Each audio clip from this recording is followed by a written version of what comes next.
Does it ever feel like you're a marketing professional just speaking into the void?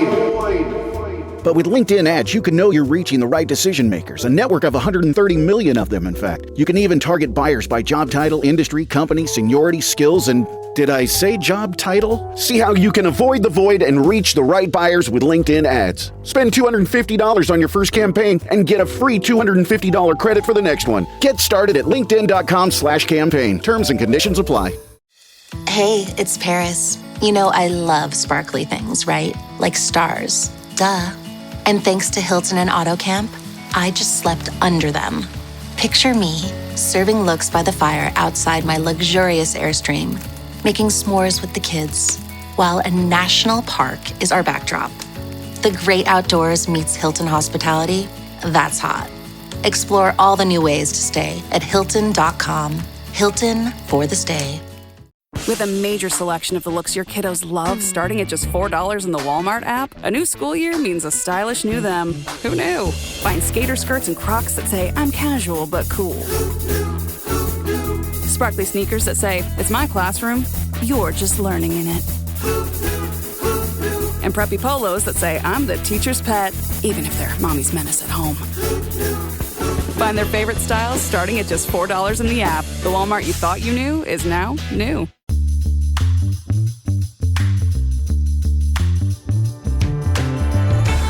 Hey everyone, welcome to this edition of Keep Watch Pass on the It's Not That Bad podcast channel.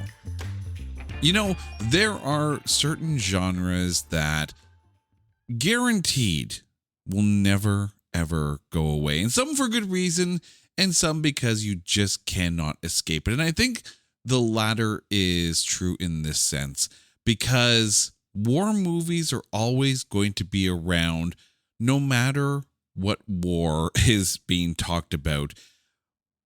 Some of the movies are good, some of the movies are tough, some of the movies they're okay. But here to join me to go down this war-torn road, my lovely wife, Carrie. Carrie, how are you doing? Well, at least you didn't say the War of the Roses. No. And this is not the war we're going to be talking about here. So in preparation for this episode, because I know we talk about this, every now and then, where we sit there and say, did you give yourself any rules? So I'm going to ask you, did you give yourself any rules in looking at wars that these war movies are based on? It's a good question. I really didn't have any rules per se. This is not my favorite genre. But it's a genre that exists and you can't really ignore, because some of the biggest films of their years were in fact war movies. No, I get that, but it's almost kind of like it's hard to watch because, I mean, here we are today and still have not learned a damn thing from history. No, unfortunately. I really wish, right? I recognize that war movies will always be a genre that happens because, those who ignore history are doomed to repeat it. And you hate to see the world going into a direction that it feels like it's going. And in some countries, it's already there. But at least we're talking about fictional movies. I know for myself personally, when I was going through these films, I tried to, I wanted to kind of divide up, right? So I made sure that each of the films that are on my list are from different wars, or at least different conflicts. So it's not just like, 3 movies from the Vietnam era. No, I wanted some variety. So I did change things up a little bit, and the settings for all of these films, at least on my list, are based not necessarily in real life, because there's one of these films that it is straight up pure fiction. There's no question about it. But at least the backdrop of the film is set during an actual real life conflict somewhere in the world. Yeah, part of me is like, I'm okay with the concept of the movies that are not based on fact. Mm-hmm. Because at that point, then it becomes like a documentary. Right. But I guess it's easier to digest if it's, a Hollywood dream, right? Based on a script. A fictional story based, with the backdrop of a real life event. Take a look at Titanic, right? It's a fictional story set against the backdrop of the real life tragedy of the sinking of the Titanic. And we all know how that ends. Right? The boat sinks. Sorry, spoilers. Spoilers, but if you didn't know that the Titanic sank, also don't worry. There's a Titanic 2 out there. Yes, there is. Yes, there is. Thank you, The Asylum. But I mean, again, we're talking about war films. I mean, we could go back and kind of revisit this topic, but make it like fictional wars. And then you could sit there and say, okay, well, this war never really happened, or it's set in the future, it's set in the past that never happened. That would be an interesting future episode of Keep Watch Pass. But for this one, we're talking about war films. And I promise if we ever do fictional wars, I promise I'm not going to be the basic bitch and just say Star Wars for all three of them. Although, that would work. Although, right? All right. So what we're going to do is we're going to pick 3 films each. A keep, a watch, and a pass. The keep is one that we hold in high regard. The watch is one that, even if we're in the trenches, we'll still watch it. And the pass is one that maybe just stay at home. And Carrie, let's kick things off on this episode with your keep war film. I'm not going to lie. There is a huge bit of nostalgia coming up. So I'm about to take a journey back to my childhood because I remember watching this movie that I hold in such high regard as a child. And whether that's a good thing or a bad thing, but to this day, I could still go back and enjoy Kelly's Heroes. Okay.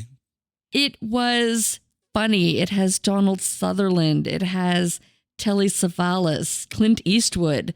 What, Clint Eastwood in a war movie? That never happens. I know, typecast, but based in World War II.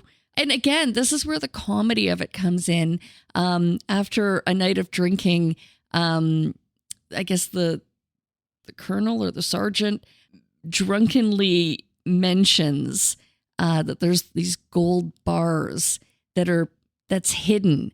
And so it becomes this side plot to uncover and find and steal the money, the gold bars.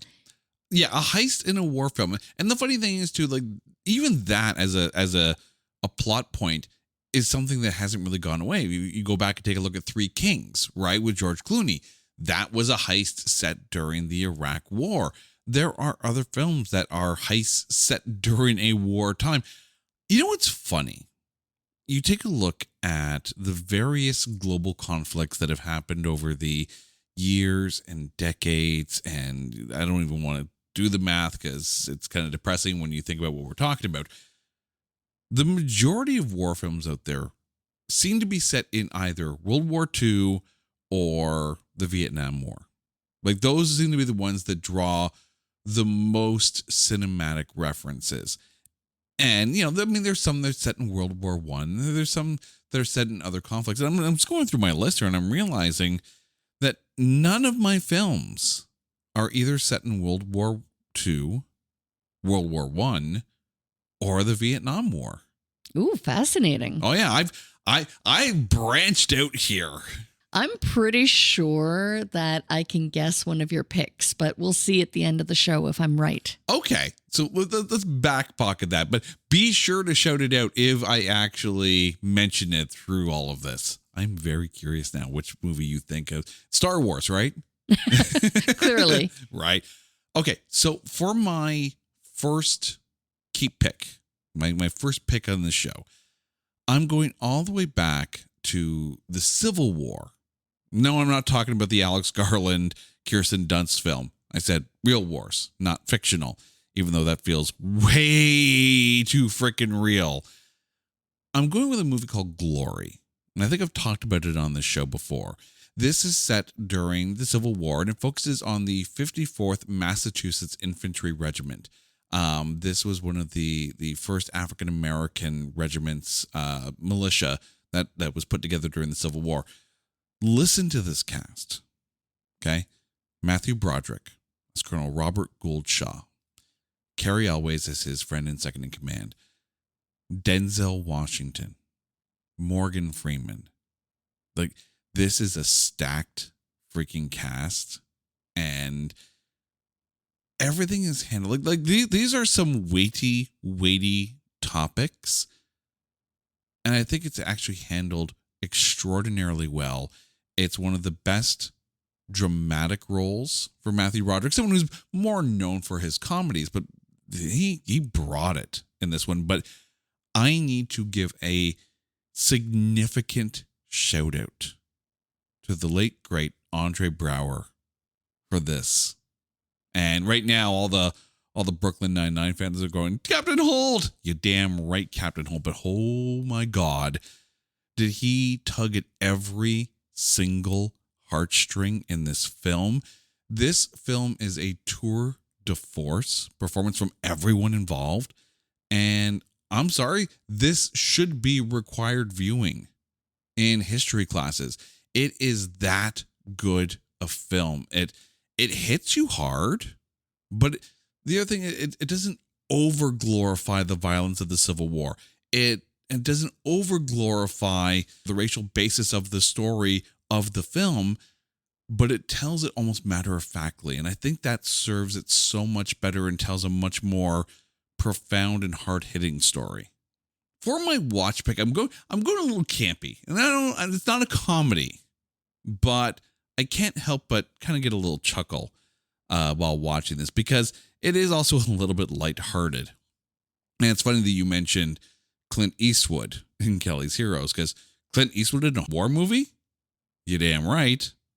But I'm going with Heartbreak Ridge. This was actually set during the 1983 invasion of Grenada, and Clint Eastwood plays Gunnery Sergeant Tom Highway. And he's brought in to put together, or at least to whip into shape, this infantry, this battalion of complete and utter soldiers who should have just washed out. Soldiers who shouldn't have ever been in any kind of battalion whatsoever. And there's a little bit of comedy in this. It's more lighthearted than you would expect. It's not a gory film. It's not a straight comedy, but it's also not a straight war film. But it does take place against the backdrop of a real world scenario. And this actually may be, and I know it's not the greatest film, but it may be one of my favorite Clint Eastwood films of all time. But again, keep in mind that this came out in the 80s, which meant that it was on movie networks all the time. It meant that I was watching it because it was always on the movie networks. And believe it or not, I may have watched those movie networks over and over. I've talked about this before, right? The days of like First Choice and Super Channel, when you didn't have on demand, when you had to program your VHS player in order to be able to record the movies when they're on at that time, and God help you if you mess it up, or someone accidentally, or the power goes out and you don't get to record your movie. Like the days of having like 3 or 4 movies recorded on a VHS tape set to like, what was it, LP, or it was set to EP, so you get the most bang for your buck on your movies on your VHS tapes. This was one of those films that I'm pretty darn skippy I recorded off of TV. This episode is brought to you by Nespresso and Samra Origins by the Weekend Coffee Collection. Introducing Samra Origins. My collaboration with Nespresso is a connection to my roots, to my mother, Samra. Coffee that hits the right notes. It transports you. Crafted with unique notes and bold, soaring flavors. Experience a taste that moves you. Nespresso and Samra Origins. Discover more at Nespresso.com. I was deep in it, gaming on Samsung Galaxy Z Fold 7. Unfolding the screen made it twice as big and so immersive, I kinda lost myself. Might have trolled a little too close to the sun.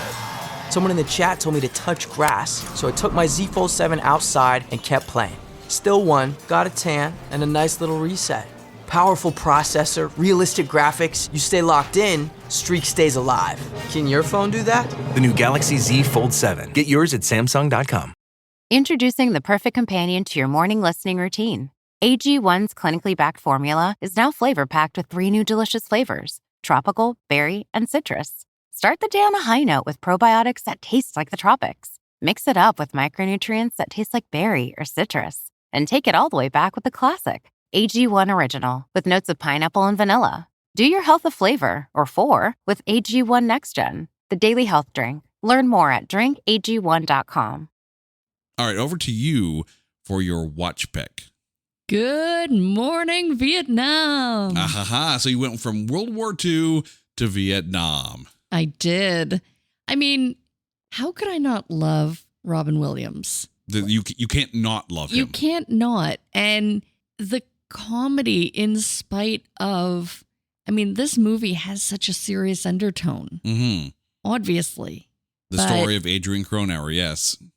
But Robin Williams just brings the performance. Like, he is just such a joy to watch. He's so funny, and yet he can play that tugging on the heartstrings. You need someone who can go from, 120 decibels on his own without a microphone and an amplifier to completely silent, like very striking acting. And again, against the backdrop of everything that was happening in Vietnam, like I'm so happy that I've never had to experience that kind of situation. But I also, I feel so sad for the people who did have to go through all of that. It can't be easy, and the fact that Good Morning Vietnam took one of the best actors of his time, gave him the perfect dramatic role to fit every single one of Robin Williams' talents, and many a talent they were, and really just allow him to give you so many different emotions in this film. And I mean, the dangerous thing is that when you think about Robin Williams at that time, right? Post Mork and Mindy, doing a lot of comedies and all that, and now we're going to put him in a dramatic film telling the real story of a Vietnam War era DJ that helped uplift the American Army spirits. You worry, it's like, is this going to be a comedy? There are funny moments, but it's nowhere near a comedy. No, it's not. However, the comedic angle definitely shows the power of laughter. Yeah. In the darkest of situations. And Vietnam War specifically to this movie, but in any dark situation, to have that power of joy, of laughter, of, even just forgetting your reality, because that's really what I think he tried to do with this, is that little bit of escape, of the gravity of the situation. There's a moment in this film, and it's near the end of the movie, where Adrian is being sent home, and he's in the Jeep, and all these soldiers are passing by in their trucks, and they're waiting to go off into the field, and they recognize him, right? And they're like, come on, give us something. And he's not feeling it because he's being sent home, right? Because obviously he pissed off the wrong people. But then he gives this like impromptu performance while standing up in this Jeep, and feeding off the smiles and sending these guys off and into the field, into combat with a little bit of a lighter heart, and maybe kind of taking out some of the, or at least taking away some of the fears of what they're about to encounter. And then as they're driving off, just the look on Robin Williams' face as they're driving away and off into combat in the unknown. And it's just those moments that show the ability for Robin Williams to, with nothing but a look and a reaction and an emotion, reach through the screen and pull out your heart like it's Indiana Jones in the Temple of Doom, going, Molaram.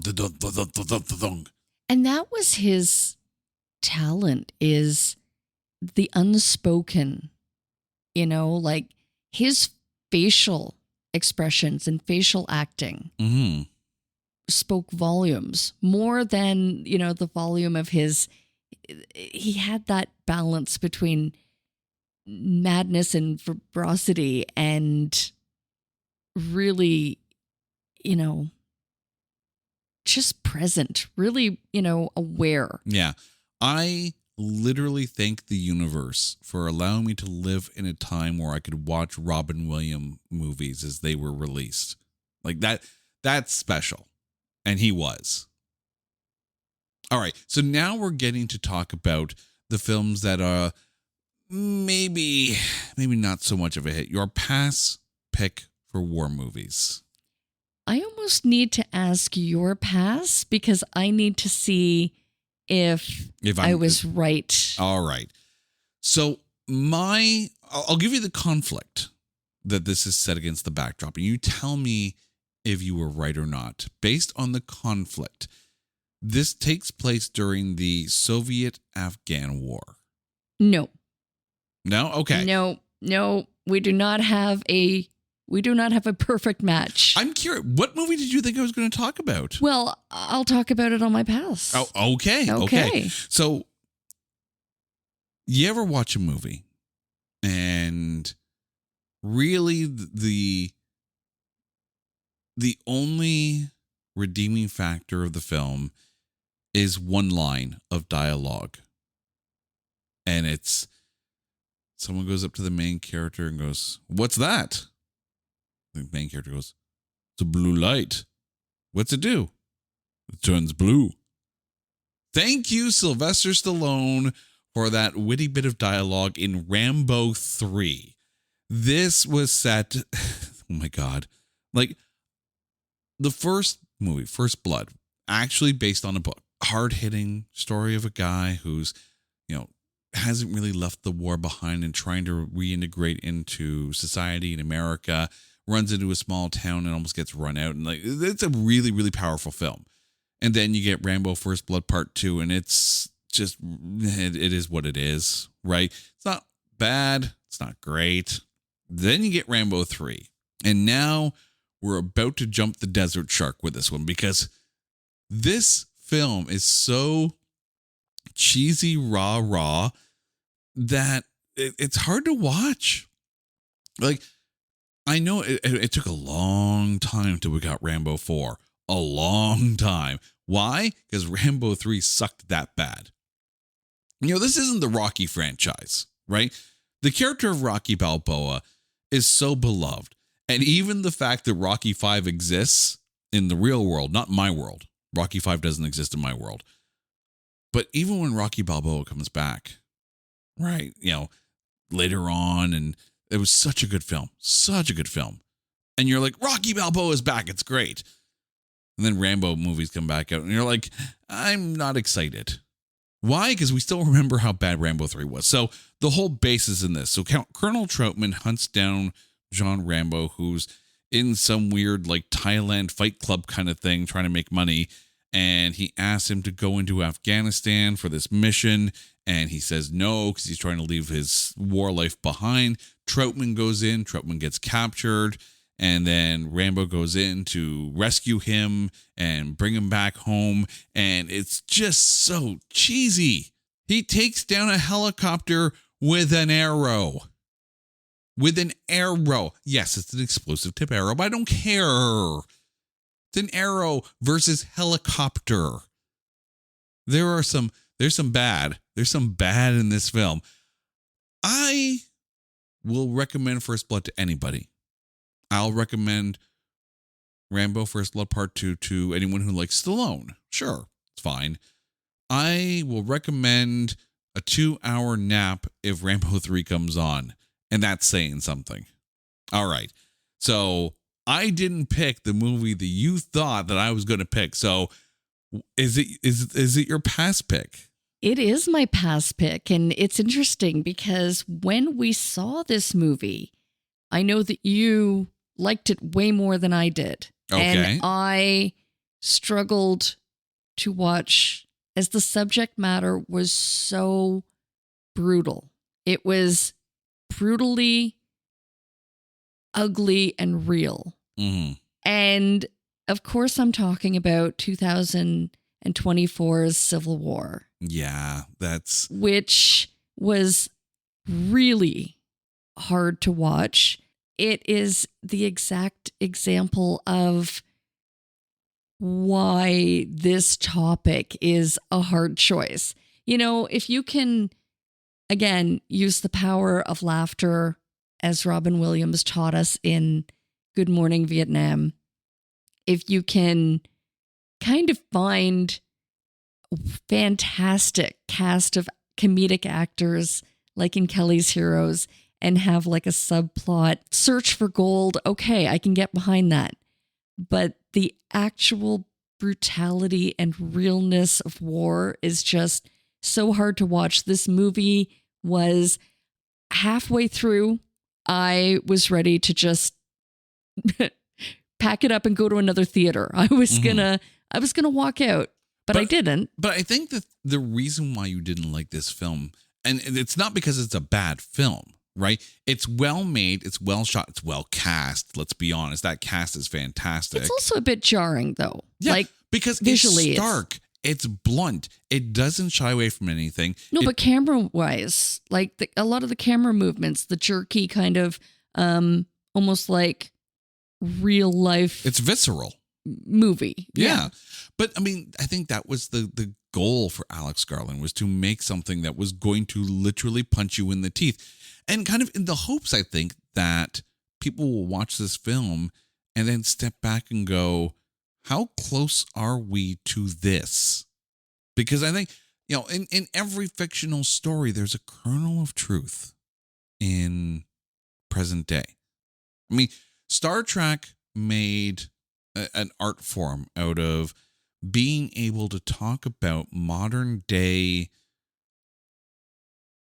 I don't want to say geopolitical situations, but modern day trials and tribulations of everyday human life, of the very human condition, and be able to tell it in a fictional way that made you sit there and go, huh, and make you think about other things. Not only that, but Star Trek was so ahead of its time and so cool for integrating race relations and different life forms. Yeah. The difference, though, is that Gene Roddenberry's vision for Star Trek is this utopian society where science and exploration and discovery and a oneness wins the day.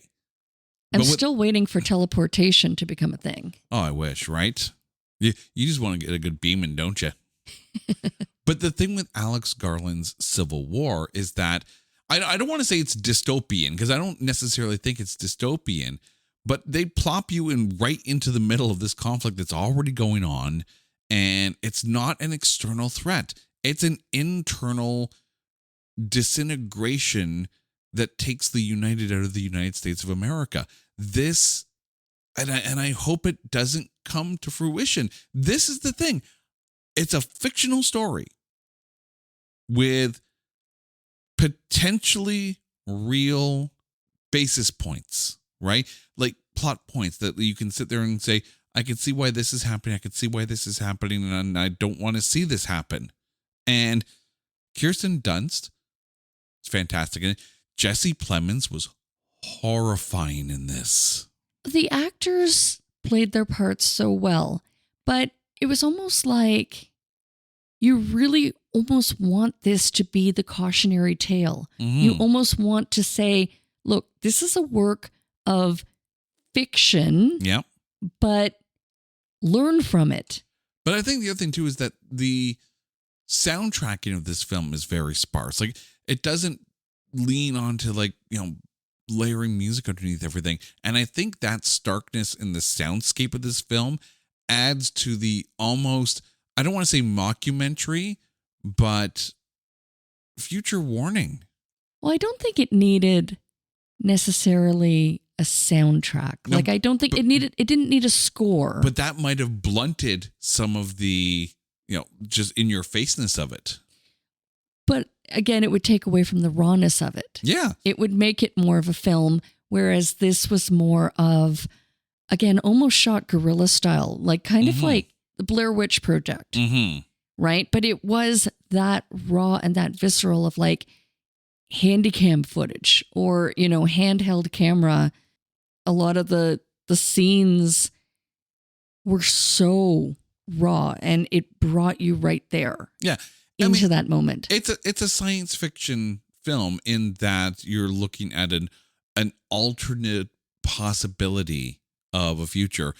I found it a little bit more stark, very similar to like District 9, which is directed by Neil Blomkamp. And it didn't rely on a soundtrack. It didn't rely on a score. It didn't rely on anything but the almost documentary style filmmaking of the movie. This felt not necessarily like a documentary, but it felt like a very much fly on the wall kind of situation. And the story of Kaylee Spenny, who wants to become a war photographer, happens to bump into her war photographer idol being, you know, Kirsten Dunst, and they're making their way to Washington and try to interview the president at the same time as the California-Texas coalition is trying to kill the president. Like you have war journalists that are going to the capital of their own country in the middle of a war in their own country. Like it's horrifying to think about as far as a what if scenario, but you almost should consider this a what if scenario. And if you see things going towards that, back away, because no one wants that. No one needs that. I think it was a perfect movie to try to shine a mirror on what Alex Garland was afraid could happen. And I hope if people watch this film, they take it as a cautionary tale as opposed to just a work of blunt, violent potentials. All right, Carrie, we've come to the end of a very serious discussion, it feels like, this week. In comparison to your keep and your watch picks, we ended off pretty deep. So clearly you like the ones that are a little bit lighter as far as when it comes to war movies. But I think that's a fair statement. Yeah. I mean, I said right off the bat, it's a hard subject matter. So I maybe by design kept it light. Yeah. And right now there's probably people like screaming at their radios going, you know, where's Platoon? Where's Saving Private Ryan? But please remind our listeners what your keep, watch, and past picks are when it comes to war movies. I am keeping Kelly's Heroes, watching Good Morning Vietnam, and passing on Civil War. All right. I am keeping Glory. I am watching Heartbreak Ridge, and I am passing on Rambo 3. Can't believe we got to talk about that one, but here we are. Carrie, thank you so much for this. And to you, our dear listeners, I'd love to know what war movies you would have as your keep, watch, and pass picks. Hit us up on social media at Not That Badcast, or go to our website at notthatbadcast.com. Drop us a line and let us know which films you would have gone with. Until next time, she's Carrie, I'm Jay. You guys are awesome. This is Keep Watch Pass on the It's Not That Bad podcast channel and a proud member of the Pantheon Podcast Network. Take care.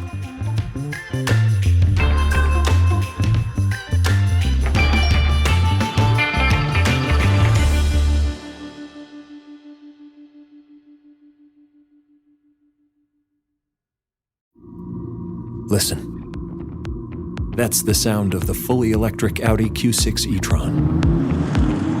The sound of captivating electric performance, dynamic drive, and the quiet confidence of ultra-smooth handling. The elevated interior reminds you this is more than an EV. This is electric performance redefined. The fully electric Audi Q6 e-tron.